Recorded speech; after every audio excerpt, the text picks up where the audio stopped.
शुरुआत में हमें बताया जाता है कि हजारों साल पहले जब मंकी किंग ने देवताओं का अपमान किया था तो देवताओं ने उसे पत्थरों के बीच कैद कर दिया था। लेकिन कुछ सालों बाद एक मास्टर ने आकर उसकी मदद की, उसे वहाँ से छुड़ा लिया, जिसके बाद मंकी किंग उन्हें अपना मास्टर मानने लगा।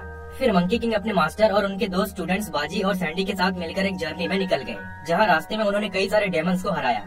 लेकिन उनमें से सबसे खतरनाक था डेमन किंग, जो सीक्रेट स्क्रोल को हासिल करके बहुत ही पावरफुल बन चुका था। लेकिन फिर भी मंकी किंग अपने मैजिक स्टिक का यूज करके उसके सींग को तोड़ दिया, जिससे उसकी सारी पावर चली गई और मंकी किंग ने उसे जमीन की गहराई में कहीं कैद कर दिया, जिसके बाद हर तरफ शांति छा गई। और इसी तरह समय के साथ साथ मंकी किंग और उसके फ्रेंड्स भी कहीं गायब हो गए। अब सीन शिफ्ट होती है प्रेजेंट में, जहाँ हम न्यूयॉर्क सिटी के एक म्यूजियम को देखते हैं, जहाँ पर प्राचीन काल के बहुत सी चीजों को रखा गया था। तभी वहाँ पर डेमन किंग के 3 चमचे स्टॉर्म डीमन, विंड डीमन और फायर डीमन आते हैं और गार्ड को डरा कर बेहोश कर देते हैं और वो तीनों वहाँ से सीक्रेट स्क्रोल को चुरा लेते हैं। फिर उनकी नजर पड़ती है मंकी किंग के मैजिक स्टिक पर। वो उसको भी लेने की कोशिश करते हैं, लेकिन कोई भी उसे उठा नहीं पाता, इसलिए वो वहाँ से भाग जाते हैं। उसके बाद हमें चाइना के एक जू को दिखाया जाता है, जहाँ पर बहुत सारे गोल्डन मंकीज थे और उन्हीं में से एक सनी नाम का मंकी था, जो कि मंकी किंग का बहुत बड़ा फैन था। पर वो बहुत शो ऑफ करता था और इसी चक्कर में सबके सामने उसकी इंसल्ट हो जाती है और उसे थोड़ी चोट भी लग जाती है। जिसके बाद गुगु नाम की लड़की, जो वहाँ की वर्कर थी, वो सनी का इलाज करती है। तभी वहाँ पर जू का मैनेजर आता है और गुगु पर बहुत गुस्सा करके कहता है कि तुम्हारी वजह से ही सारे मंकीज बिगड़ते जा रहे हैं, जिससे सनी भी काफी सैड होकर वापस अपने केज में चला जाता है। उसी रात जब गुगु अपना काम कर रही थी, तभी वहाँ पर डेमन किंग के तीनों चमचे आते हैं और उसको किडनैप करके ले जाते हैं, क्योंकि गुगु पिछले जन्म के मंकी किंग के मास्टर की तरह दिखती थी। फिर अगली सुबह जब गुगु खाना देने नहीं आती तो सनी को लगता है कि शायद मैनेजर ने उसको जॉब से निकाल दिया, इसलिए वो उसके रूम में जाता है और उसका लैपटॉप चेक करता है, जिसमें उसके किडनैपिंग के फुटेजेस होते हैं। फिर सनी काफी घबरा जाता है, उसे तो ये भी नहीं पता था कि वो लोग उसको कहाँ ले गए। तभी उसे एक डेमन का कैप मिलता है, जिसमें NY यानी न्यूयॉर्क लिखा हुआ था। फिर वो समझ जाता है कि वो पक्का गुगु को वहाँ ले गए होंगे, जिसके बाद वो अपना दिमाग लगाकर किसी तरह जू से निकलकर चला जाता है न्यूयॉर्क, जहाँ लोग उसे देखकर काफी हैरान होते हैं। तभी उसके पीछे सैंड नाम का पुलिस ऑफिसर पड़ जाता है, लेकिन सनी किसी तरह उसको चकमा देकर एक टेम्पल में छिप जाता है, जहाँ उसे बाजी नाम का एक पिग मिलता है। फिर सनी उसे सारी बातें बताकर वही कैप देता है, जिसको सुनकर बाजी समझ जाता है कि ये डेमन किंग के चमचों का काम है। और यहाँ हमें पता चलता है कि ये वही बाजी था जो मंकी किंग और सैंडी के साथ था। फिर वो सनी को कहता है कि कहानियों के हिसाब से डेमन किंग आज भी कहीं जमीन के नीचे कैद है। फिर सनी उसे गुगु को बचाने के लिए हेल्प मांगता है। फिर वो दोनों उसकी तलाश में निकल जाते हैं। बाजी सनी को बताता है कि अगर हमें मंकी किंग के द्वारा तोड़े गए डेमन किंग के वो 3 सिंग के टुकड़े मिल जाए तो हमें ये भी पता चल जाएगा कि डेमन किंग कहाँ पर कैद है। बाजी को पता था कि सिंग का पहला टुकड़ा सेंट्रल पार्क के पास में ही कहीं है, इसलिए वो दोनों सेंट्रल पार्क की ओर निकल जाते हैं।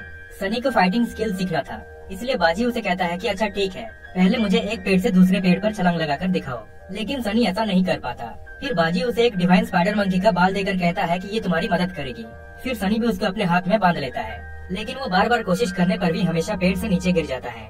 जिसके बाद बाजी उसे कहता है कि तुम्हें खुद पर भरोसा नहीं है, इसलिए ये बाल भी तुम्हारी मदद नहीं कर पा रही। यही हम देखते हैं, एक डेमन उन पर नजर रख रहा था। फिर हमें जमीन के नीचे डेमन किंग को दिखाया जाता है और गुगु भी उसके कब्जे में होती है। डेमन किंग उसे सीक्रेट स्क्रोल का मंत्र पढ़ने को कहता है ताकि वो वहाँ से आजाद हो पाए, लेकिन गुगु उसे पढ़ने से मना कर देती है। तभी वहाँ पर वही डेमन आता है और डेमन किंग को कहता है कि एक मंकी और पिग आपको ढूंढ रहे हैं। फिर वो विंड डेमन को भेजता है उन दोनों को मारने के लिए। दूसरी ओर सेंट्रल पार्क में उन्हें एक पेड़ में सिंग का पहला टुकड़ा मिल जाता है, पर तभी वहाँ पर विंड डेमन भी आ पहुँचता है और उन दोनों पर अटैक करता है। सनी अपनी जान बचाने के लिए कैसल के ऊपर चढ़ने लगता है और ऊपर से पत्थर गिरने लगते हैं, लेकिन उस बाल की पावर से सारे पत्थर फ्रीज हो जाते हैं, जिससे सनी ऊपर चढ़ जाता है और वो सारे पत्थर विंड डेमन के ऊपर गिर जाते हैं, जिससे वो वहाँ से भाग जाता है। फिर वो सिंग का टुकड़ा दूसरे टुकड़े की ओर पॉइंट करने लगती है।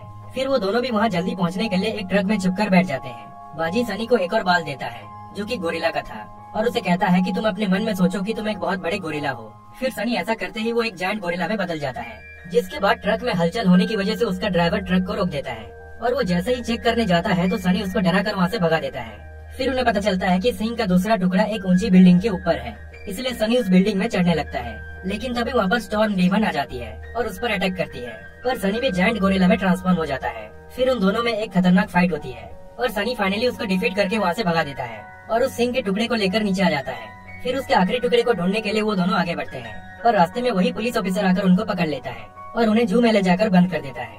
फिर बाजी सनी को वो सिंह देता है, जिसको पकड़ने पर वो एक हाथी की ओर पॉइंट करने लगता है और यहाँ हम देखते हैं कि सिंह का आखिरी टुकड़ा हाथी के दांत में लगा हुआ था। फिर बाजी सनी को एक हाउलर मंकी का बाल देता है, जिसकी मदद से वो हाथी के केज के सामने बहुत जोर से चीखने लगता है, जिससे गेट बैंड हो जाती है।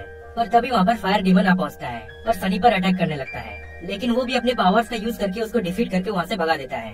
फिर हाथी भी उस आखिरी टुकड़े को सनी को दे देता है, जिसके बाद वो दोनों जू से निकल जाते हैं और उस सिंह की मदद से फाइनली डेमन किंग तक पहुंच जाते हैं। वो देखते हैं कि सभी सो रहे थे और इसी का फायदा उठाकर सनी धीरे से जाकर गुगू को वहाँ से छुड़ा लेता है। पर तभी उसे एक ताज नजर आती है।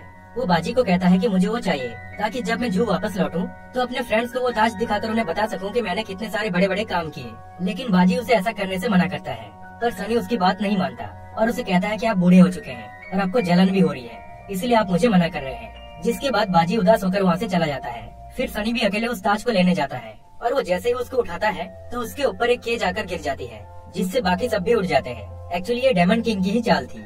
फिर वो दोबारा गुगू को पकड़ लेते हैं और डेमन किंग फाइनली अपना सिंह वापस लगा लेता है, जिससे उसकी सारी शक्तियाँ फिर से आ जाती है। सनी भी उससे लड़ने की कोशिश करता है, लेकिन उसके आगे टिक नहीं पाता। अब डेमन किंग सनी से वो तीनों बालों को लेकर अपने चमचों में बांट देता है और सनी वापस एक नॉर्मल मंकी बन जाता है। फिर वो सनी को ट्रेन की पटरी में बांध देते हैं और डेमन किंग गुगू को कहता है कि अगर तुम उसकी जान बचाना चाहते हो तो तुम्हें ये सीक्रेट स्क्रोल पढ़ना पड़ेगा। जिसके बाद गुगू उसे पढ़ ही देती है, जिससे डेमन किंग फाइनली वहाँ से आजाद हो जाता है। पर वो सनी को वहाँ से नहीं छुड़ाता, लेकिन सही टाइम पर बाजी आकर अपने पावर से ट्रेन को रोककर उसकी जान बचा लेता है। वही हम देखते हैं वो पुलिस ऑफिसर जब मंकी किंग के बारे में रिसर्च कर रहा था तो उसे कुछ अपने पिछले जन्म की बात याद आती है और वो समझ जाता है कि वही पिछले जन्म में सैंडी था। दूसरी ओर वो दोनों जब सीवर से बाहर आते हैं तो हमें पता चलता है कि बाजी ने 1 घंटे के लिए पूरे समय को रोक दिया था। लेकिन सनी उसे कहता है कि अब तो मैं दोबारा नॉर्मल मंकी बन चुका हूँ, मैं डेमन किंग को कैसे हराऊंगा। जिसके बाद बाजी उसे कहता है कि तुम्हें अपने अंदर की शक्ति को जगाना होगा। फिर वो सनी को एक स्पेशल टेक्निक सिखाता है और कुछ ही टाइम के बाद सनी उसमें एक्सपर्ट भी हो जाता है। फिर उन्हें पता चलता है कि डेमन किंग म्यूजियम की तरफ जा रहा है। तभी बाजी का मैजिक भी खत्म हो जाता है। फिर वो कहता है कि मेरा स्कूटर खो चुका है और उसके बिना मैं इतना दूर जा नहीं सकता, क्योंकि म्यूजियम वहाँ से काफी दूर था। पर तभी वही पुलिस ऑफिसर आता है और उन दोनों को लेकर म्यूजियम की ओर निकल जाता है। वही हम देखते हैं म्यूजियम में डेमन किंग पहुँच चुका था और वो न्यूयॉर्क का किंग बनना चाहता था। फिर वो मंकी किंग के मैजिक स्टिक को उठाने की कोशिश करता है, लेकिन उसे उठा ही नहीं पाता। तभी वहाँ पर वो तीनों भी पहुँच जाते हैं और सनी तो अकेले ही डेमन किंग के तीनों चमचों को हरा देता है।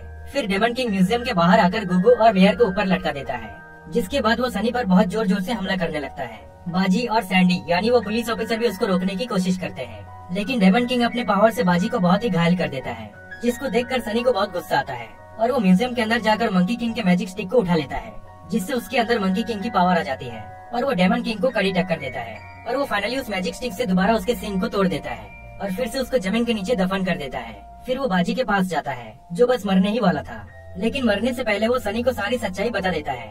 एक्चुअली सनी ही पिछले जन्म में मंकी किंग था और इसी वजह से वो उस मैजिक स्टिक को भी उठा पाया। पर सनी को पिछले जन्म की बात बिल्कुल भी याद नहीं था, लेकिन बाजी पहले से ही जानता था। वो सनी को देखते ही समझ गया था कि यही मेरा दोस्त मंकी किंग है। जिसके बाद वो मर जाता है।